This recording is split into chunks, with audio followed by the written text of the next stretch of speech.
it's so lovely to be back at Queer Comedy Club. Isn't this an amazing space? I think it's so good to have like these spaces for our community. Fine, you don't have to agree with that. That's fine. No, I do. I think it's really important. Like, I joined a queer book group recently. Is anyone else in the book group? One queer lady over here. Is it a queer book group? Yeah, of course it fucking is. Straight people have never learned to read. But no, it is like it's a lovely queer book group. Well, I'd say it's like 80% book group, 20% ketamine group, which is fine. But I'm really just there for the books, and which everyone's very fine with. They're fine with, they're very relaxed because of all the ketamine. But I would say sometimes the bag comes out a little bit too early in the evening. And there's nothing that makes you feel like more of a nerd than being the one at book group who's going like, Alex, I need you to vote. Are we going to read Red, White and Royal Blue next? Or The Bell Jar? He went for Red, White and Royal Blue. Drugs lead to a lot of bad decisions. But I should explain my accent, because it really confuses people down here. You see, I have a posh East Coast Scottish accent that's gone, let's be honest, a bit gay. But the reason I have this posh East Coast Scottish accent is that I went to private school. That's the reason I have this accent. It's not the full reason, obviously. I was born posh, private school just turned me gay. But seriously, no, my school was quite posh. Like, the only language I have any qualification in is classical Greek, which is basically like having a GCSE in ancient bumming. But I think when you say you went to private school, people make a lot of assumptions about you. I don't think that's fair, guys. Like, there was a lot of things I didn't have growing up. I didn't have Sky TV growing up. Because it turns out, you actually can't put a satellite dish in a historic building. But no, I did go to school in Scotland. The first boy I ever had a crush on was a boy called Jamie McRae, which is just the most Scottish name. It's like being called Haggis McBagpipe. Or Iron Brew low life expectancy. I know some of you are going like, should the posh boy be making jokes about poverty in Glasgow? But you got me wrong, guys. Like, I know you're looking at me and being like, this is like an upper middle class boy, but you're wrong. I'm actually upper middle class. Very different. And I come from really normal roots. I come from really, really regular roots. Like my grandfather, when he was growing up, he didn't have Sky TV either.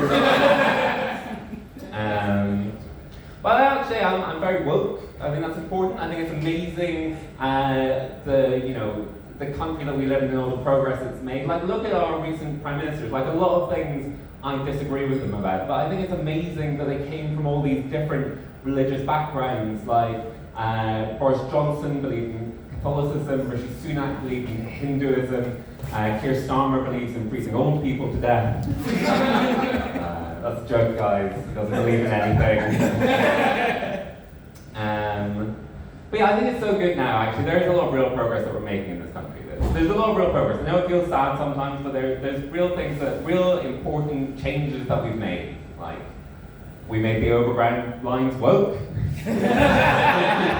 That was really good, like naming the Lioness line after the football team, Go Lesbians. Or the Weaver line after You Have No Authority Here, Jackie Weaver. Honestly, I think we solve a lot of our problems in this country if we just stopped naming things after the royal family and started naming everything after iconic British memes. Like, how much better would it be if you were going to give birth in the "You're not my mother" maternity unit? Or if you were going for a stroll with your friend in the "What a sad little life, Jane" Memorial Park. I think it'd be a lot better. But yeah, I am woke. I've always cared about groups who are less fortunate than my own. Like, I've always been a straight ally.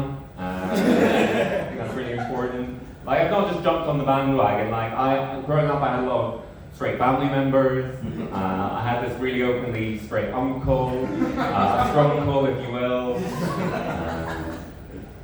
But I have to admit to you something for a comedy club. I recently went to an anti-straight protest. That's quite embarrassing, you know. We said it was like about like a drag queen reading a book to some children or some shit like that. But we all know what it was about, really. Say it with me: straight genocide.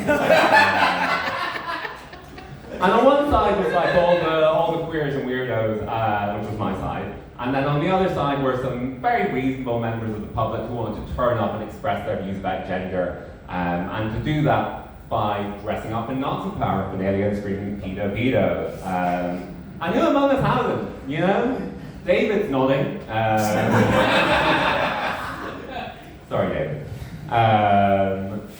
But there was, so it was, you know, a little bit of a hostile vibe, but we had some girl on our side who was leading some amazing chants. I do think she might have been straight, but she was doing a great job. She was leading all the chants. She was like, "Show me what community looks like. This is what community looks like." It was great, it was great. But then she spotted this one guy on the other side, and he was like 6 foot, blonde, you'd have loved him.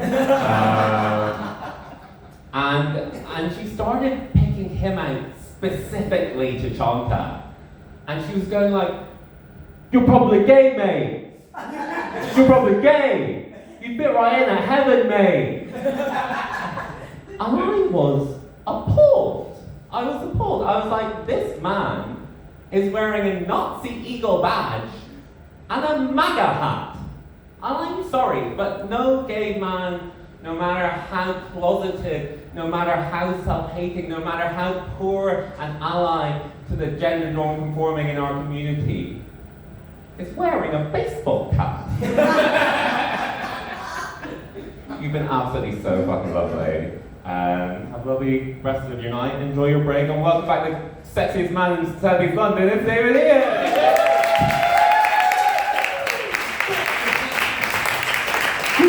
A little wave at you left.